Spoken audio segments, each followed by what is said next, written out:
Many of us have an interesting and oftentimes poorly understood relationship with alcohol. What is it that brings us to drink? How did it become so normalized in our lives? Today, we're going to talk with someone who decided to take a look at his relationship with alcohol.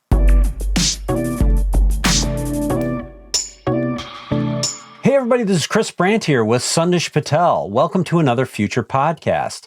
Today we're talking with Scott Burton, who has had a complex relationship with alcohol throughout his life. This inspired Scott to take a look at his history, creating a hybrid documentary called Earnest Drinker that asks the questions, why do we drink and why do we stop? He also takes a look at the spectrum of alcohol use and its normalization in our culture. So let's talk with Scott to hear the story of the making of this documentary. Welcome, Scott. Chris and Sandesh, thank you guys so much for having me on your show. It's a real honor. Absolutely. Well, it's exciting to have you here, and this is a topic I think that is so very relevant because I can't tell you, like both in my personal life, I've in my family we've dealt with a lot of alcoholism and things like that. But I think in our professional lives, we see, the impact that alcohol has on a lot of people. And, I know one of the things you talk about in the documentary is sort of the normalization of all of that. So, we see a lot of people struggling. And that's why I'm really interested in the documentary. But I want to get started with, kind of understanding, why it was important for you to make this documentary and what is your history with alcohol? So I think like so many Americans, I started drinking when I was 14, and I drank until I was 44, so a good 30 years of drinking. That's a good long stretch. Right? And it was so natural for me to start at age 14. Everybody in my family drank. All my friends in high school drank. That's pretty young, though. Well, yeah, but everyone was doing it. It seemed like the thing to do. James Bond drank in movies, and he looked cool. He was sexy. There were booze commercials on the Super Bowl. And that's the normalization, right? In our country, it's more normal to drink than it is not to drink. There weren't commercials in the Super Bowl like, hey, it's cool to be sober and hang out with friends, which I know Sandesh was doing that, by the way, in high school with, my wife, Brooke Monroe. And I'm they're kind of my heroes. I don't know how they did it, but they just hung out and played board games and did cool stuff while I was off just getting hammered. Hi, I'm Scott Burton, a documentary filmmaker. My collaborators and I are making a 1-hour film titled Earnest Drinker. It's about people's relationships with alcohol, and this is our crowdfunding Ask You for Money video. $65,000. What's your relationship with alcohol? If it's like mine, it may include fun times, depression, inspiration, anxiety, just one more, drunk driving, confidence, dysfunctional relationship, unwinding, addiction, sexy bar scenes, erectile dysfunction, dinner parties, shitting your pants, cocktail hour, denial. I jumped into bed with alcohol at age 14, and we've been loving and fighting for over 30 years. We finally separated in January of 2020. And I have some questions I'm hoping to answer in this documentary. What is an alcoholic? What's a functional alcoholic? Should we be using terms like alcohol use disorder? What stigmas are attached to words like alcoholic, sober, and recovery? And, drinking and driving, it's a miracle I survived. Deeply ashamed of drinking and driving, by the way, when I was younger. 40 years. And then, so I stopped on January 4th, 2020, and I just have so many questions about it. I guess for those 30 years, I was what you would consider a functional, drinker, whatever, did well at work mostly, got some awards, made a living, that kind of stuff. But as I look back on it, there are so many things I could have done better, so many relationships I could have handled better, so many things that alcohol sort of adulterated over that time. And so I really, with this movie, I want to challenge that word functional. And so many of us who think we are functional drinkers, I challenge you to really examine your relationship with alcohol like I am, Right. and see how functional you really are. It's interesting. I mean, you talk about how unusual it was for Sandesh and Brooke to not be participating in all this and to be kind of separate from this. And you're right when you say it's so normalized, we're expected to drink. I mean, when you're younger, especially, it's like, what do you want to do? Let's go out to the bars. Let's go drinking. Let's go do this.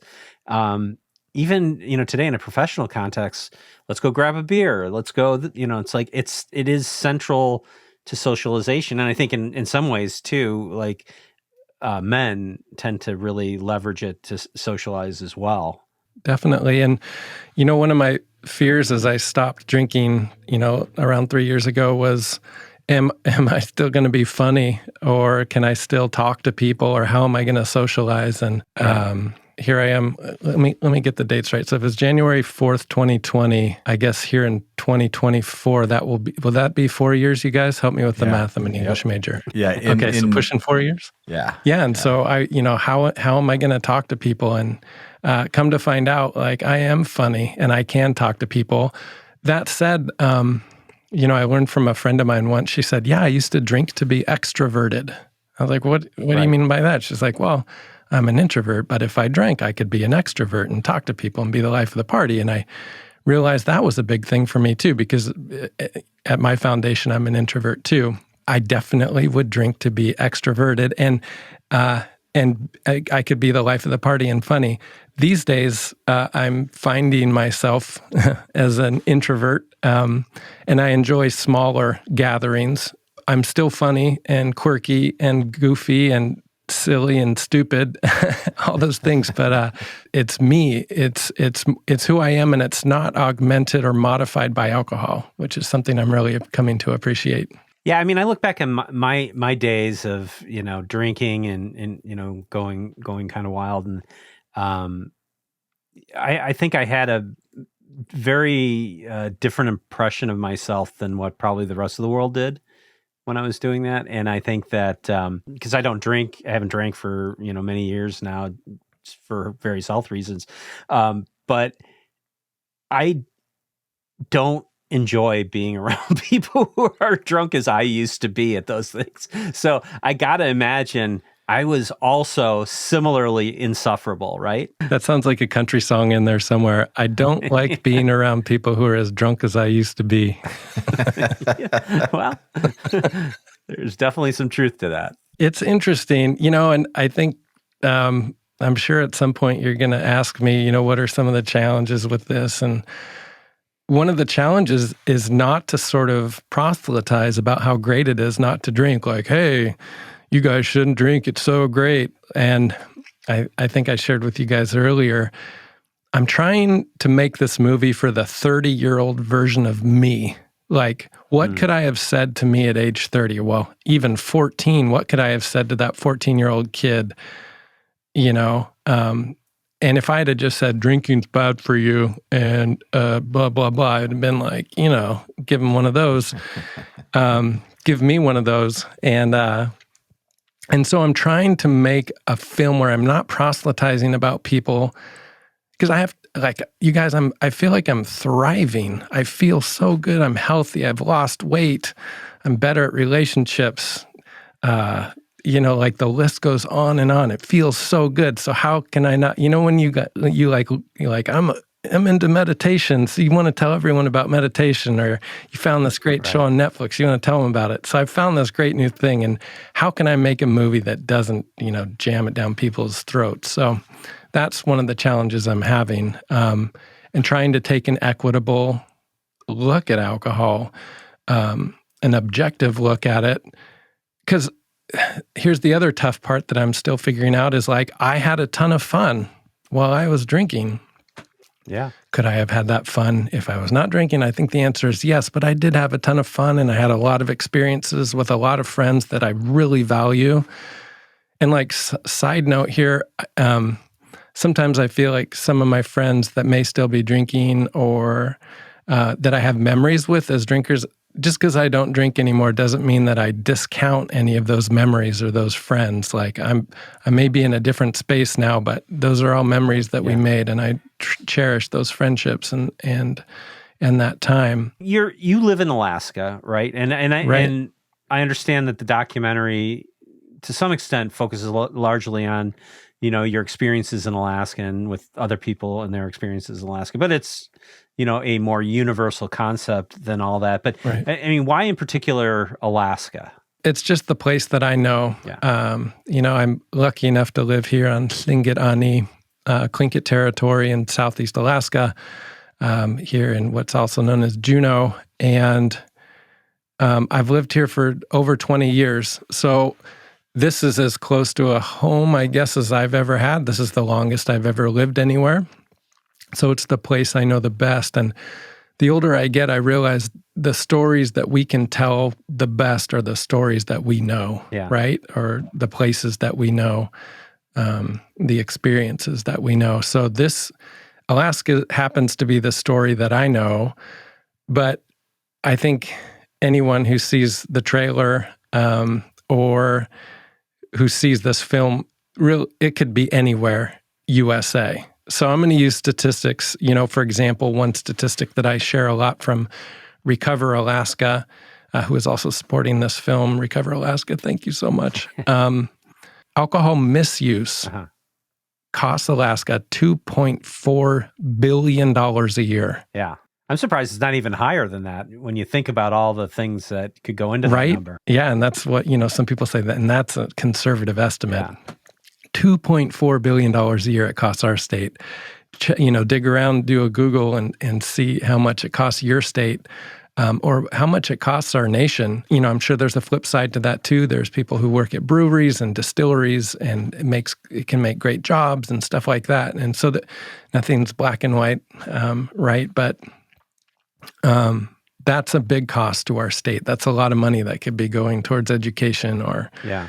I mean, Alaska has long, long, dark winters. And, people in places like that, there's often a lot of alcohol use associated with that too. So I got to imagine there's some really interesting stories that came out of there. Yeah, that's true too. So yeah, I just, like I said, I'm lucky enough to live here for over 20 years. So it's a place I know. And I worked for various NPR affiliates for close to 10 years and was able to travel across the state and build relationships with folks. And now I'm able to use some of those relationships and that experience to make this film. And I just feel so lucky to be able to do it. I think I shared with you guys, this whole project started out as an essay, and the essay's title was "My New Sober Powers in the Tavern of Life." And the essay was okay. I admitted it to This American Life, but they didn't take it. But that's a big bar. Yeah. Anyway, I was doing this essay, and I thought, man, I really need to interview a bunch of people, and I need a lot more information for this piece. And then I'm like, well, if I'm going to do all that, I might as well make a film. Let's take a camera and audio with me. And so that started, that's how the film got going about 2 years ago. Almost 2 years this fall. By the way, it's going to be coming out this fall. The other thing I thought too is, it was hard to find financial support for an essay. If you write a really good essay and somebody publishes it or you eventually publish it, maybe you can make a living off your essay as a writer. And I also wondered, as a filmmaker, this is a way to find financial support. And that's also been really helpful. Yeah, I think, it's film has a different kind of audience that people, I think, are more ready to donate money into that cause, right? Yeah, and a big thanks to all the crowdfunders out there and organizations and foundations that have been helping me out. Couldn't do it without you. I'm sure you've learned a lot about drinking and alcoholism and alcohol in general through this process. What are you coming to in the sense of like, why is alcohol so problematic for so many people? One of my interviews is with Anna Bayless, and she's a behavioral health person up in Seward, Alaska. She's been doing this for a long time. She's a person in long-term recovery who now helps people.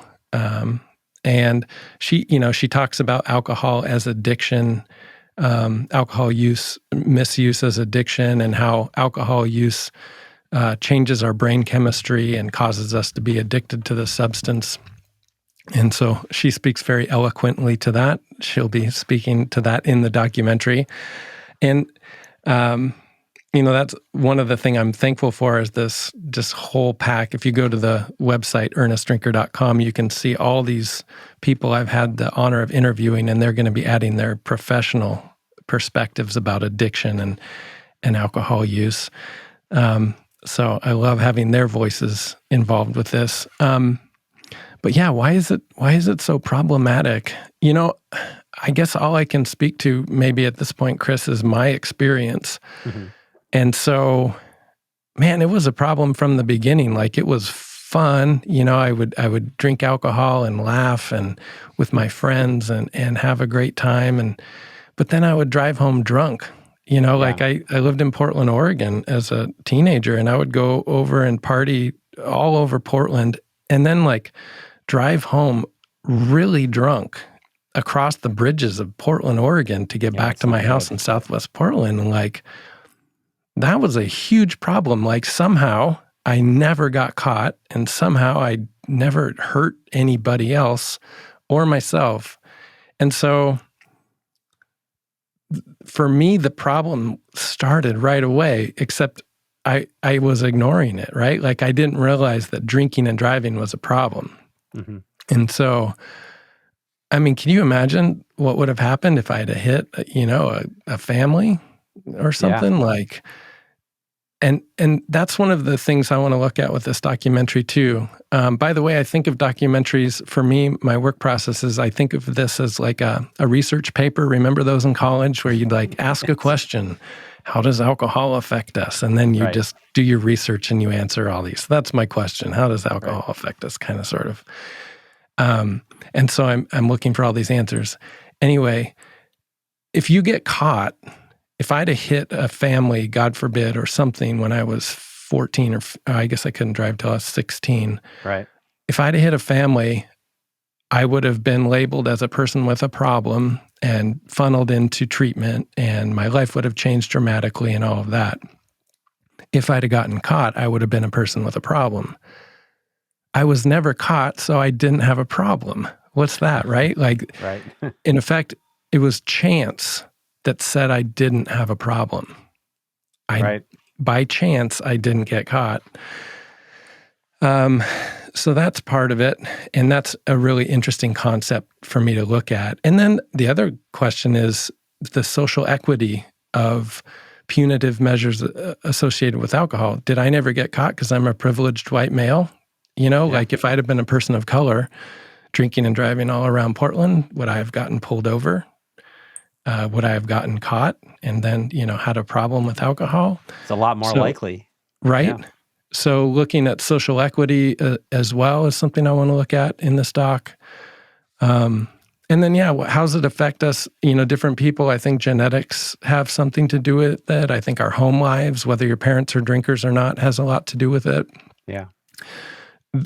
Who teaches you to drink or not to drink if they show you what moderation is.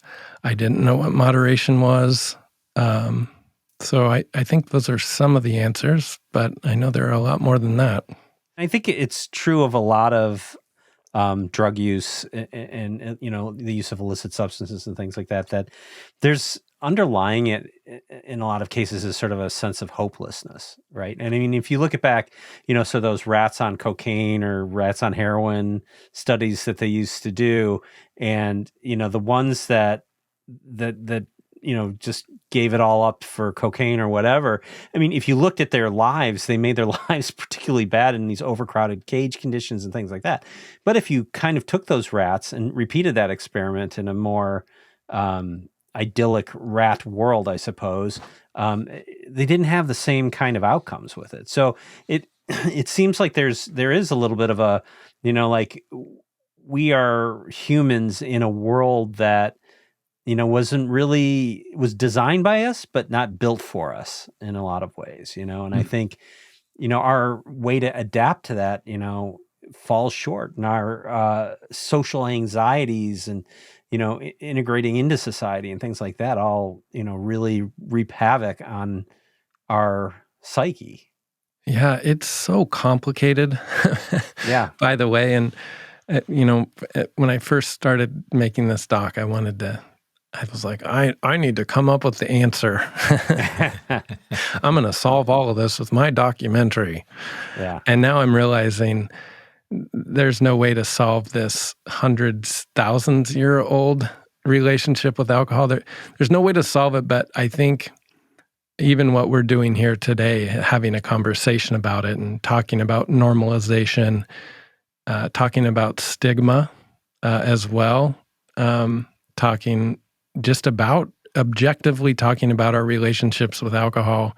And, you mentioned stigma there. And at the end of the day, I mean, this is a mental health challenge. And we don't really have a real disease-oriented perspective towards, how this all plays out.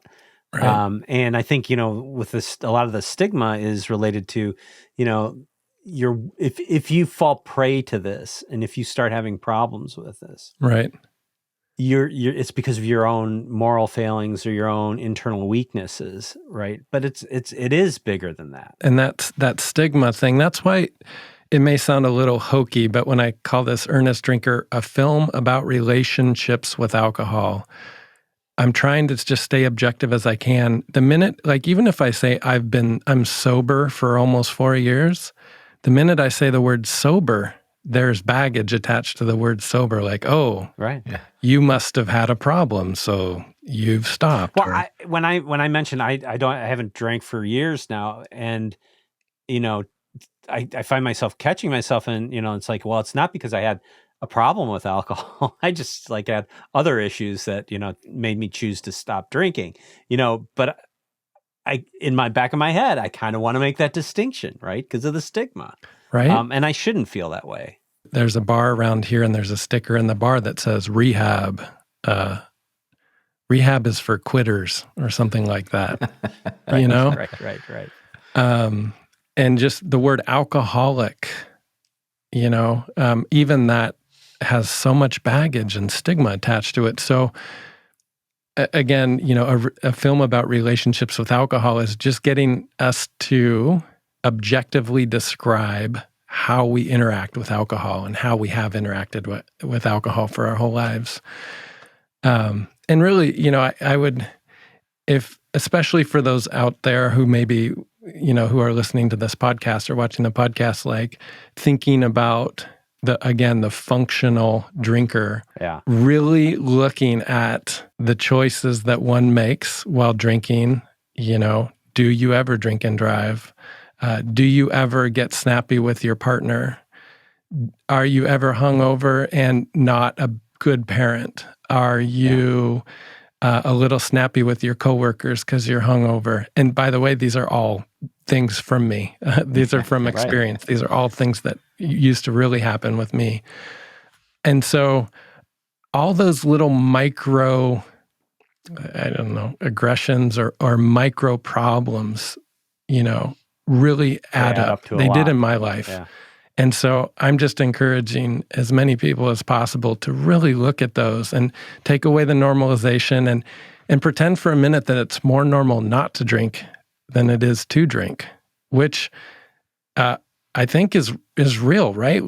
We're not born drinking. I got to imagine that after having talked to all these people, there's are there common threads that sort of emerge from this? At the risk of proselytizing, all the people that I meet, and I hesitate to use the word recovery community for those of us in the recovery, because, okay, I guess we're recovering, but again, that word recovery has so much weight to it. Sure. For those of us who have chosen not to drink alcohol anymore, all the ones that I've met are thriving. We're happy. We have great relation. Well, I don't. There I go, hyperbole, and it's going to be so great. Stop drinking, your whole life's going to get better. Don't worry. Right. Okay, that's not true. But most of the people that I meet are more in touch, who have chosen to stop their relationships with alcohol, seem to me to be more in touch with who they are. And it seems to me that that's our goal in life, right? Is to figure out who we are and get comfortable in our own skin. Yeah. It's very rare that I don't think I've ever met someone's like, God, I wish I drank again. Like, I really miss being hungover. I'll say that, like, since I don't drink anymore, I do feel like I get left out of some things, because I think that, people, it's like, oh, we're just going to pop down to the bar, or we're going to, right. And, sometimes I'll go with them, but, it's a lot less fun being at a bar when you're not drinking, right. And you're with people who are drinking. Right. And so it is a bit of a challenge. And like, as a, older guy who, doesn't have a whole lot of friends left anymore, because, Chris. you know how that goes. But I mean, seriously, my wife is much better at maintaining relationships, and my relationships tend to, have historically revolved around like going out and having a few drinks, So there is a little bit of a sense of loss that I feel like I have from that. Well, it's because drinking's fun. That's the one, my own relationship with booze, trying to drink less and less these days. At first, when I started to try and drink less, my expectation was that I'd say, man, I don't miss the booze. It wasn't that fun anyways. And the reality is that was not true, that I actually do enjoy it, and that I like it. I like the feeling of it, and I like the confidence that it gives me and takes away anxiety and, blah, blah, blah. But when I have started to look at this, what I started to do was I started looking at the science behind alcohol. And I started to do the research of what the alcohol actually does to my body.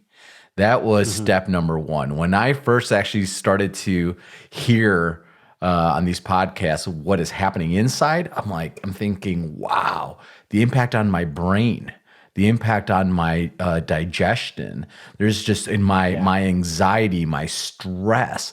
This is all a direct result of the booze, right? And so one side you have this chemical change that is happening in your body, but then the second thing is the mental. And I find the mental unwiring is so, so, so hard. If I am having a bad day and I just had to work my butt off and, did a bunch of stuff, got a lot done, or, just had a really rough, busy day, I feel like having a drink. If something good happens, I feel like having a drink. It just seems like there really is no time to not have a drink. It's like, it always seems like it's always an option. And for me, what's really helped— 5 o'clock somewhere, right? Yeah. It's happy hour. And the social distancing didn't help either. But I think now the big thing is to not let my brain and my ego and my mind completely take me over, because that's what's happening. It has taken over, and I'm not strong enough. And even when I go out with friends, in my mind, I'm thinking, I'm going to have 2 drinks today. I'm going to have 1 Tito's and soda and 1 red wine, and that's going to be the plan. Then I go into that situation. That first Tito's goes down so quick, right? It's like I'm already thinking about the second one. And so those are the kinds of challenges that I have in my brain. And that's where I'm at right now is I know I want to drink less, but what does that really look like? And how do I then hold myself accountable in this whole psychological game that I'm playing in my head? Because I have a plan before I start drinking, but then once I start drinking, that plan is out the door very quick. One of the— I think Sun Tzu said something about that. Yeah, one of my— everybody's got a drinking plan until they have their first drink, right? Yeah. In one of my— I talked to a yogi, and he's been helping me through some of these conversations as well. And he said something to me that I thought was fascinating. In the beginning, he's like, this is like 7-8 months ago. He said, it's going to be easier for you to completely stop drinking than to drink a moderate amount that you think is good enough. And I started thinking about that, and I think he's right. To have a relationship with alcohol is much harder than to have no relationship with it at all. I don't know, Scott, if you have any comments on that. Well, Sandesh, you just shared so many really cool things. Thanks for all of that. But yeah, just when I was drinking, I could not imagine my life without booze. Like I used to joke, people would say, I'd be like, yeah, I'm a functional drinker and there's no way I can't drink. I mean, I really believed that. I would have put money on it. And paradoxically, my drinking was causing my anxiety that I had every night to start drinking again. It was just this circle of anxiety, drinking. Now that I don't drink, I can't imagine drinking again. It's so weird. Like, I mean, if you'd asked me 8 years ago, are you going to be a person who doesn't drink when you're 47? I would have said, no way. This is part of my life. It's part of my culture. I'm a drinker and I'm fine. And now I can't imagine the opposite. And so I think your yogi has something there, Sandesh, for sure. And I think it's just drawing that line. And this is so funny because the older I get, the real I'm trying to get away from binaryism, right? Like in life, there's so many gray areas. And so I really try and avoid black and white looking at anything. But this might be one of those things that one just needs to stop. And anyway, for me, Sandesh, it's worked so well. And I can't imagine the flip side of that. Chris, I want to back up to something you said, and I just want you to know I'll be your friend. You said you don't have that many friends. I'm in, man. Anytime you want to hang out. I know you're in Chicago. I'm in June. Well, that's good. I need it. I need a friend. I mean, no, but I mean, it's true. As you get older, you become more and more isolated, right? And the not being able to go out and drink with everybody, or not the desire not to go out and drink with everybody, does become more isolating too. I think there's also this undercurrent that's happening in our world right now where we talk about mental health, which really to me means stress, anxiety, and depression. Those are becoming very ubiquitous in every county in America, if not the world, right? So what is the real problem there? For me, what I have learned is through meditation and different practices, I've been able to lower my stress. And as I've been able to lower my stress, I've been able to think more clearly. And when I'm thinking more clearly, I don't feel like I need that drink. And I feel like there's so many people, like what Chris said early on in this conversation, is in our profession, Chris and I are in the technology industry, and specifically on the sales side of things and entertaining clients and things of that nature. You have numbers you got to reach. You're either a winner or a loser. If you win, then everyone loves you. If you lose, you're down in the dumps. And there's just so much anxiety that comes to this job that's why it's so acceptable that, oh man, having a bad day, this sucks. Boom, booze is the answer, right? And so I feel like almost for me has been, instead of going straight to the booze, I am trying to manage my stress, which is inherently just helping me drink less. And again, I think if it's similar to me, if you're similar to me, Sandesh, then it's slowly unwinding that circle of anxiety. And, the alcohol as a depressant causes anxiety and stress. To go back to something you said, Sandesh, is like, why do we drink? And is it the stressful job? Is it, there are all these things in our lives, and all of our lives are so infinitely different, and we have such different backgrounds. What is it that may want us to drink? And, I think for each of us, we have to find that answer. And part of why I feel like I'm doing so well these days also has to do with like therapy. It's not just me not drinking, but I have a great therapist. I'm exercising, I'm eating well, doing a little meditation, all of these things. I'm getting older, I'm 47 now. So, that the alcohol is part of this, the lack of alcohol. But there's a lot going in to keeping this guy healthy these days. A lot of people and a lot of community support, and my amazing wife, Brooke, as you know, Sandesh. So there's a lot to it. And I think, what is the recipe for each of our wellnesses? We have to just keep looking for that and finding it. But I'll tell you, again, not to proselytize, but the alcohol thing, man, I swear it just does not help, especially I think for a lot of us. It's not easy, but it's possible. Yeah. I know that you had said that, in talking through your own challenges, right? You had a different perspective after the fact. When you saw yourself in the fun time you had, you talked a lot about that with your friends, and you socialize that, and then everybody's having a good time. But then there's another side of that, right? Where it's like the sober perspective of that, where, there's the hangover the next day. There's the, this. So, we have a tendency to see the side that's the fun side, but we don't really talk a lot about the bad side. And even when we do talk about the bad side, sometimes we sort of romanticize it. Oh, so hungover, but there is a downside on the other side, right? Yeah. I have a friend from college. I was in a fraternity that was known for drinking and partying. And there's a person in my fraternity who saw the trailer for this film on Facebook and got a hold of me after all these years. And he's like, dude, this looks so cool. I'm a person who's been sober for, close to 20 years now. And this is an amazing film. I'm so glad you're doing it. And he and I sat and talked on a Friday night for an hour and a half catching up. And it was really wonderful. But I asked him this question, and this is a really big question for me. And I don't know the answer yet. And maybe you guys can help me. But I asked him, I said, if you could take it all back, and this is a guy I partied with and had so much fun with in college, or I thought we were having fun. I said, if you could take it all back without even hesitating, he goes, yes, I would take back every drop of alcohol I've ever drank.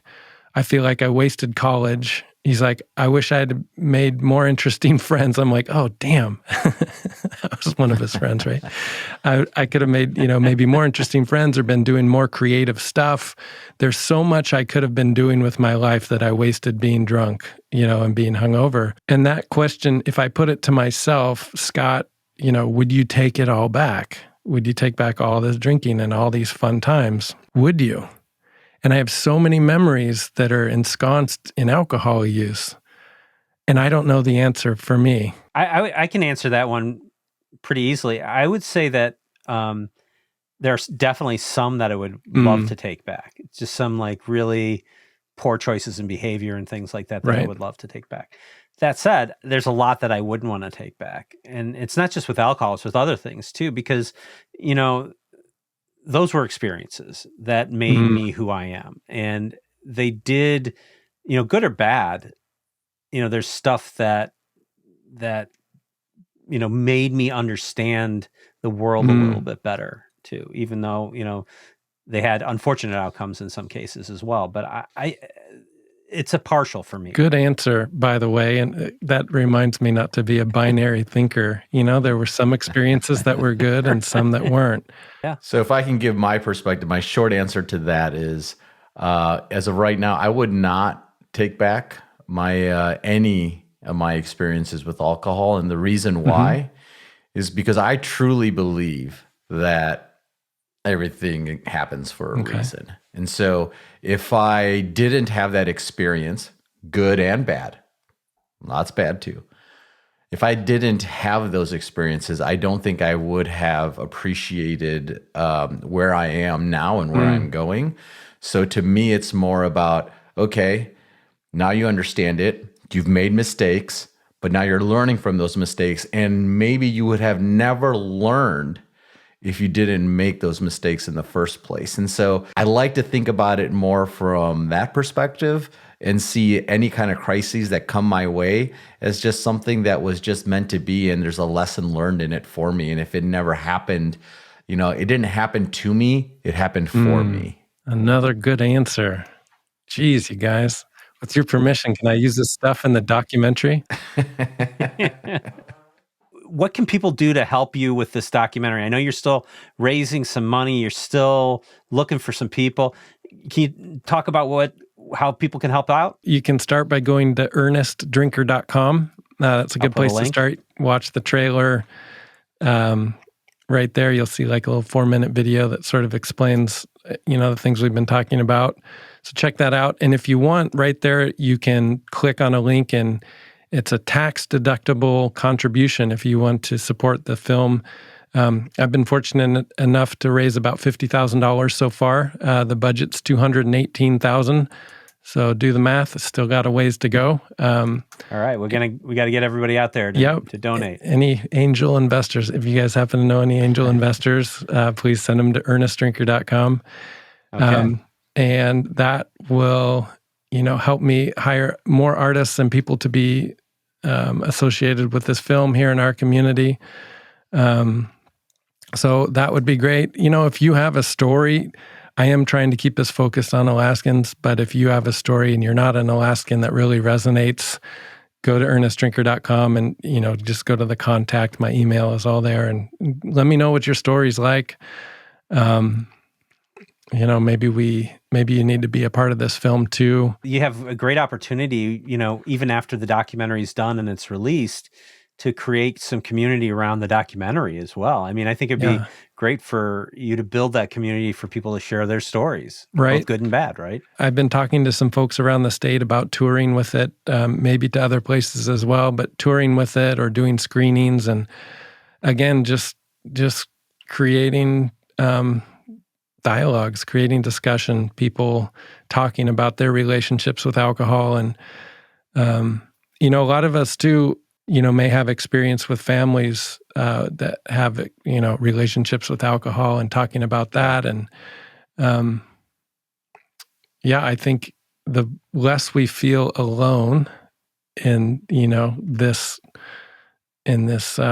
our relationships with alcohol, the more we can learn and progress. Just got to say, thanks so much for coming on, telling us about your documentary. I think it's going to be really interesting. I cannot wait for it to come out. We're going to have to, be there for the red carpet premiere, wherever that's going to be. It's probably somewhere in Alaska.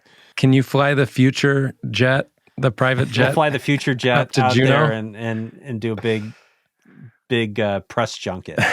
Yes, junket. Yeah, right now it's manufactured by Mattel Toys, but once we get that thing fired up, we'll be there. Thanks so much for coming on, Scott. It's great work that you're doing. I think it's going to be really cool to see, and excited to see the final product. Thanks so much. Yeah, Chris, Sandesh, thank you guys so much for your time. I really appreciate it. Thank you so much for your listeners and viewers as well. And I'll be in touch. Thank you. All right, everybody go donate so they can get it done. Thanks for watching. I'd love to hear from you in the comments. And if you could, please give us a like. Think about subscribing. And I will see you in the next one.